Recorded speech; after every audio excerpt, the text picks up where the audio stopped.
Today I will be doing some fun ink smooshing in rainbow colors, so stay tuned.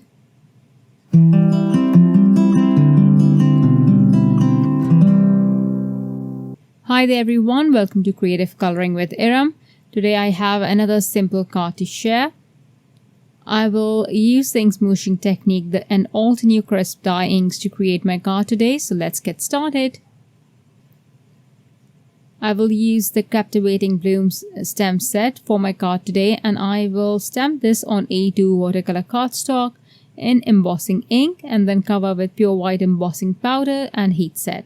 It is a huge stamp set and I will only use a portion of it. On my watercolor palette, I will smoosh 3 ink colors, first magenta, then sunray, and then Ecrocious crisp dye ink. Then I will use the fine mister to spritz over the inks and also on my panel. This will just help spread the inks around. I will then gently press the panel onto the inks and leave it there for a couple of seconds so that the inks work their way into the watercolor cardstock. Now, if you have ink left on the palette, you can press the cardstock again to cover the areas you want to add pigment to. Or if you want to clean the palette and start fresh, you may do that as well. You can even dry between layers to make the first layer slightly permanent. You can also go ahead and apply slightly darker versions of the same ink colors. And I will do that to add more interest to the panel and variation as well.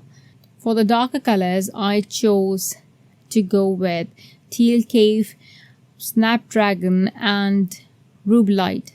And this time around, instead of applying all 3 colors in one go, I will apply them individually and add them according to how much of one color I need. You can also use your paintbrush to move the color around if there are some areas you particularly don't like. You can repeat the entire process as many times as you want to. Keep repeating this unless you're satisfied. Once I'm happy with my panel, I will dry it. I will make sure to keep moving the heat tool around so that my embossing doesn't burn off.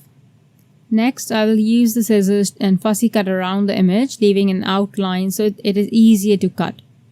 On the card front, I will add fine black paint splatters. This pan is from the Watercolor Essential 12 pan set. You can use any black paint or even the jet black ink spray for this purpose.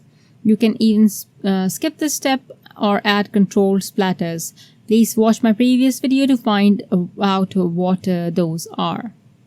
I will then adhere the image, which is in 2 parts, with instant dimension foam tape, and then layer my heat embossed sentiment with a strip from one of the papers from the Essential black and white paper pack. Off camera, I added bling to the flower centers and it looks so pretty. I hope you enjoyed the tutorial and will try this look. There is a step-up technique for this which we will cover next month. See you next week. Thank you for watching. Bye.